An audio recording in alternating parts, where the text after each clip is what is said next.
Et bonjour les amis, bonjour tous les parents.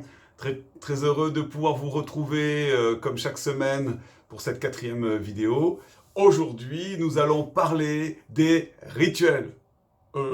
Rituels, vous avez dit rituels, quoi? On va saigner un poulet, faire du vaudou? Ou alors on va instituer des règles monacales dans la famille? Wow. Non, non, non, non, non. Les rituels, ce sont simplement des habitudes que l'on met en place en famille et qui permettent de bâtir des relations simples, saines entre chaque membre. C'est important pour les enfants d'avoir des habitudes. La vie est faite de routines stables et salutaires, et puis aussi des moments de fête, d'exception.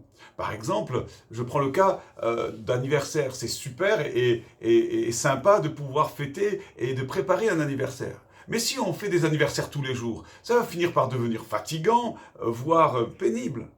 Quand l'exception devient la règle, eh bien, il n'y a plus rien d'exceptionnel. L'enfant a besoin pour se structurer et surtout pour être rassuré d'ordre et de stabilité. Cette structure, cette organisation au quotidien, c'est ce qui permet justement l'exceptionnel et puis juste ces petits moments de folie et de désordre. Pourquoi est-ce que les enfants aiment les traditions? Parce qu'elles leur permettent eh bien, de passer du temps avec les gens qu'ils aiment. Et puis ça renforce les liens familiaux, ça offre des souvenirs qui pourront perpétuer plus tard.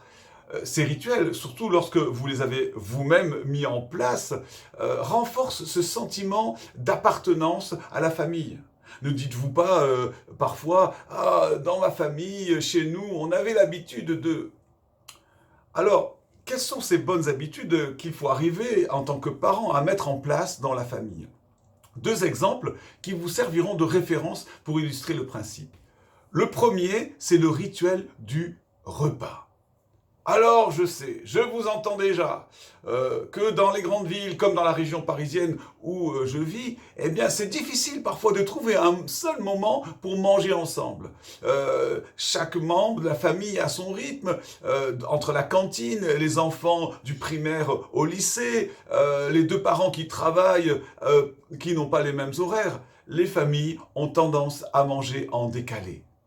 Mais même si c'est le cas, c'est important d'avoir dans la semaine, certains soirs, des temps fixes de rendez-vous, des moments où nous nous retrouvons pour manger ensemble. Autrefois, il y avait ce qu'on appelait le repas du dimanche, où toute la famille se retrouvait. Ça se pratique encore dans certaines régions, mais de moins en moins avec la vie urbaine.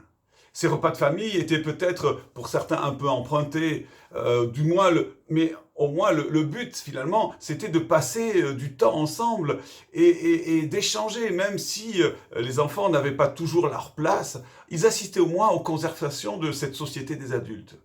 En tout cas, le repas de famille est une des habitudes les plus importantes.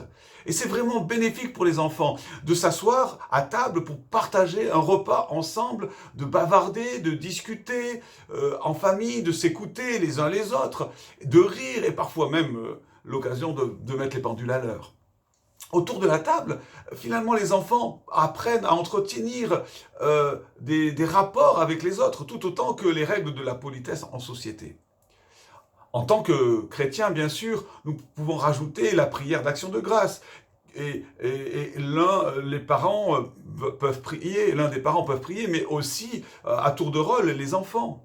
Ma petite fille, par exemple, quand elle vient à la maison, aime bien qu'on se tienne par la main lorsque l'on prie.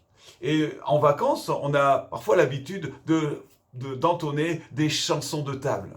Lorsque ça devient une habitude régulière, les enfants trouvent ces choses-là normales.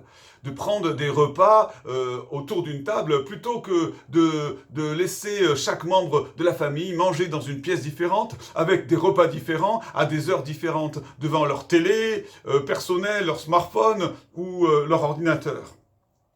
De plus, des études montrent que c'est très mauvais de manger devant la télé, ou devant l'ordinateur d'ailleurs, parce que l'image finalement captive l'attention et on ne saura même pas ce qu'on mange, on ne l'appréciera même pas. Et de lors aussi, on aura beaucoup de mal à avoir cette sensation de rassasiement.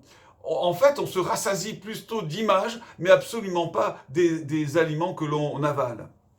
Pour avoir fait plusieurs séminaires avec les parents, je me suis aperçu que beaucoup mangeaient devant la télé avec un plateau repas, sans un vrai dialogue. Alors, faire de temps en temps une soirée, plateau repas en famille autour d'un bon film tout public, pourquoi pas, ça peut être quelque chose de sympa. Mais si tous les repas sont pris comme cela, ou que l'on mange à table mais devant la télé, et que la télé règne en maître, ou maintenant les smartphones, ça n'a pas lieu d'être. Ça ne correspond pas à cette éthique familiale. Les repas, dans une bonne ambiance, c'est parfois justement le moment de partager ce que les uns et les autres ont vécu, ont ressenti durant la journée. Et chacun peut commenter, et nos enfants apprennent à réagir et subtilement au comportement des uns ou des autres, au dire des uns et des autres. En fait, la table est un moyen, un contexte parfait pour transmettre à nos enfants les aptitudes fondamentales à la vie. La deuxième habitude importante de la vie de famille, le deuxième rituel qui se passe au moment du coucher. Un rituel récurrent au niveau du coucher apporte de grands bienfaits aux enfants. Il met fin finalement de façon positive à la journée et permet à un enfant qui est stressé, énervé, surexcité de se calmer. La mise en place de ce rituel aide nos enfants à comprendre nos attentes, c'est-à-dire que l'heure du coucher est maintenant arrivée et qu'ils vont maintenant aller bientôt dormir. Les recherches récentes montrent que un tiers des enfants français ont une carence du sommeil. Ils dorment moins que ce que les parents croient nécessaire. Et cela a des répercussions sur leur attention, sur leur capacité de concentration et donc sur leur apprentissage aussi dans la journée, leur apprentissage scolaire. Et même ça a des conséquences sur leur système immunitaire. Ils sont moins résistants aux maladies. Le fait de créer un rituel autour du coucher aide les enfants à dormir suffisamment pour bien récupérer de leur journée souvent bien remplie. Et sur une période il faut que vous sachiez en tant que parent, sur une période de 24 heures, il est nécessaire pour un enfant de moins d'1 an de au moins 14 à 15 heures de sommeil. Pour les enfants de 1 à 2 ans, il faut au moins 12 à 14 heures. Pour les enfants de 3 à 6 ans, de 11 à 13 heures. Et même pour les enfants de 7 à 11 ans, ils ont besoin d'au moins 10 heures, voire 11 heures de sommeil. En région parisienne où je travaille, je me suis aperçu que beaucoup de jeunes enfants veillent régulièrement jusqu'à 9 heures, 10 heures, voire 11 heures. Et souvent, lorsque le dimanche matin, je me retrouve à faire la catéchèse, je m'aperçois qu'ils sont fatigués, et ils sont là en sommeil et donc pas du tout attentifs. Le fait d'être sûr qu'il est important pour le bien-être de vos enfants, qu'ils dorment suffisamment, va vous aider à persévérer pour les mettre au lit.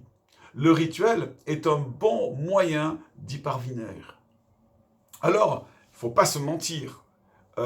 Coucher les enfants, ce n'est pas toujours un moment calme et serein. J'en ai eu 4, je sais de quoi je parle. Il faut parfois, parce que certains enfants refusent obstinément de dormir, et l'énervement va emporter.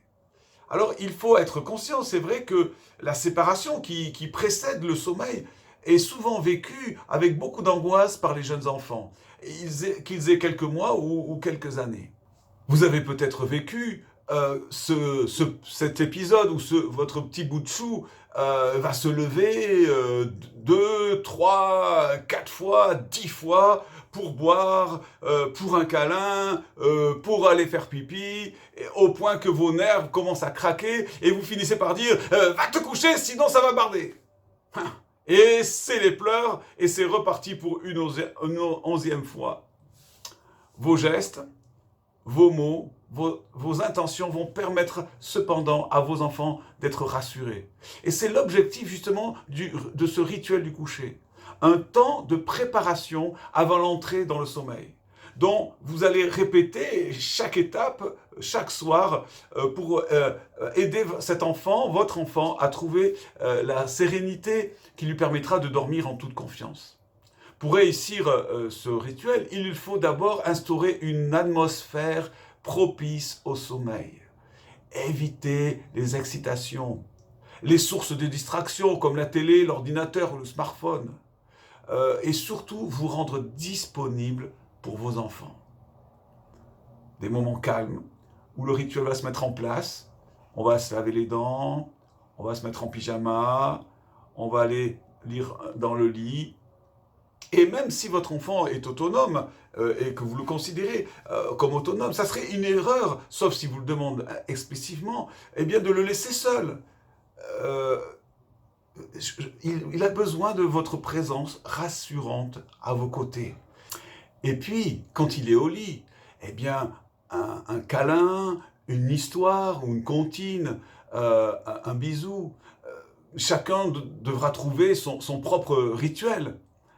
Le but n'est pas non plus que votre enfant soit endormi. Vous pouvez le quitter avant qu'il s'endorme. Ne pas forcément non plus le forcer à dormir. Vous n'arrivez pas vous-même à dormir sur commande, alors pas lui non plus. Mais invitez-le, s'il dit ne pas avoir sommeil, bien à se reposer dans son lit, calmement. Il sera rassuré et il s'endormira bien vite. Parfois, il y a certains enfants qui ont besoin, ils refont leur journée, vous avez peut-être remarqué, en parlant. Ils évacuent finalement le stress d'une journée bien chargée. L'important est de bien respecter l'heure du coucher, toujours la même, et de ne pas forcément prolonger ce temps du rituel. Ce rituel, donc, en tout cas, du soir, semaine après semaine, mois après mois, année, j'allais dire après année, est une très bonne occasion de créer ce lien et de communiquer avec eux de façon privilégiée. Et nous pouvons, en tant que parents chrétiens, profiter de ce temps privilégié pour raconter une histoire de la Bible et de prier avec chacun d'eux avant d'éteindre la lumière et de leur dire bonne nuit. Moi-même, même avec nos enfants, lorsqu'ils étaient bébés, avec le nourrisson, j'ai toujours prié, ou mon épouse, avec mes enfants au moment du coucher. Et ce n'est pas d'ailleurs que le dû de la maman, comme on peut l'imaginer parfois. Le père aussi a besoin de partager ces moments à tour de rôle avec la maman. Les bonnes habitudes de sommeil ne vont pas effectivement de soi, mais nous devons, en tant que parents, les enseigner. Et parfois, c'est vraiment difficile. Mais j'aimerais vous dire, prenez courage, soyez réguliers et persévérants. Et dites-vous que c'est pour le bien de vos enfants.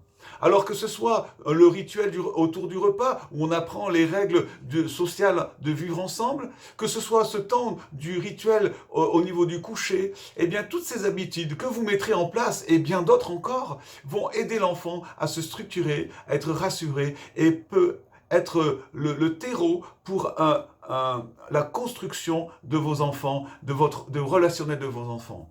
Alors je vous souhaite bon courage dans la mise en place de rituels si vous n'en avez pas, et puis persévérez parce que ça vaut le coup. Que Dieu vous bénisse et à bientôt. Et puis n'hésitez pas, puisque l'émission c'est Parents Questions, d'envoyer vos questions auxquelles vous voulez que je réponde et que je traite. Ça sera un plaisir pour moi. Envoyez-le à contact@eedc.fr qui s'affiche sous vos yeux. Et n'hésitez pas à aller sur la chaîne YouTube EEDC de Clamart pour découvrir d'autres vidéos pour les parents, pour les enfants et pour tous. À bientôt!